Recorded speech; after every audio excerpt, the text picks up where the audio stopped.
ខ្ញុំសូមនិយាយអំពីចំណេះដឹងនៃការរលួយតាមរយៈ YouTube ការរលួយតាមរយៈ YouTube គឺបើសិនបើយើងនិយាយដោយ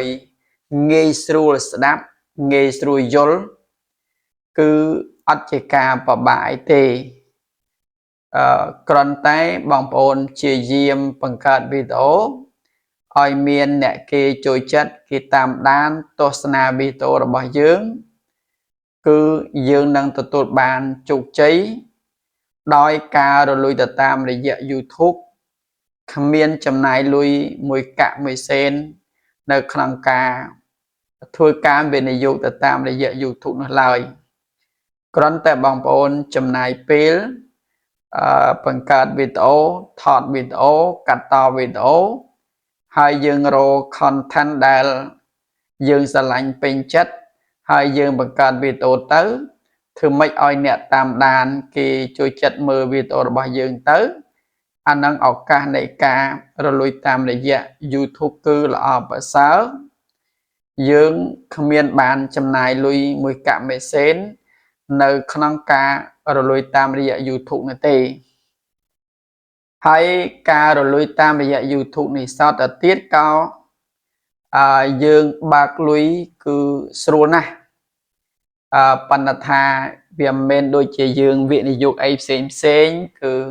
វិនិយោគផ្សេងពេលដែលចំណេញយើងដកមកយើងចង់ដកពេលណាក៏បានពេលណាក៏បានតែតាមរយៈ YouTube គឺអាស្រ័យទៅលើក្រុមហ៊ុន YouTube គេតម្លាក់ឲ្យយើងហើយភាគច្រើនគឺតម្លាក់ថ្ងៃទី21 22 23គឺតម្លាក់ហើយប៉ុន្តែបើយូរអាចខ្ទង់28 29ឯហ្នឹងគឺតម្លាក់មកវាត្រង់តែប៉ុណ្ណឹងគឺតម្លាក់មកចូលកង់របស់យើងតែម្ដងយើងអត់ពិបាក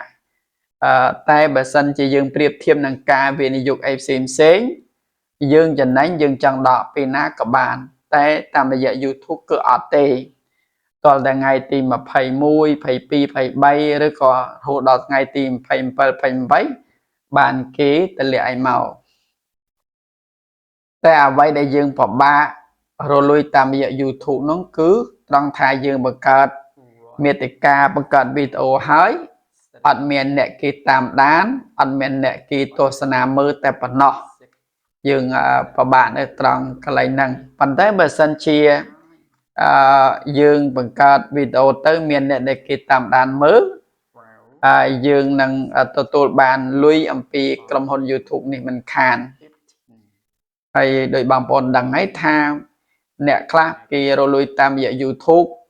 បានមួយខែប៉ុណ្ណេះអ្នកខ្លះធ្វើរលួយតាម Facebook បានមួយខែប៉ុណ្ណេះគឺអាស្រ័យទៅលើមាតិកាដែល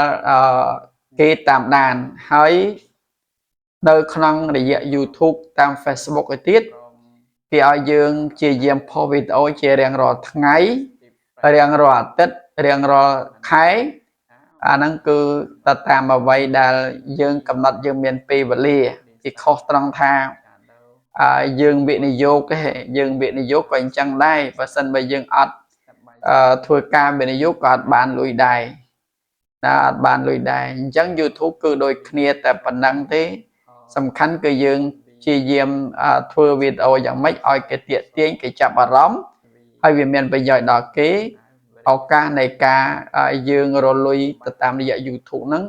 គឺមានអ្នកដែលគេតាមដានច្រើនយើងឱកាសនៃការយកលុយពីបរទេសមកចាយនៅស្រុកខ្មែររបស់យើងបានដោយស្រួលតែប៉ុណ្្នឹងឯង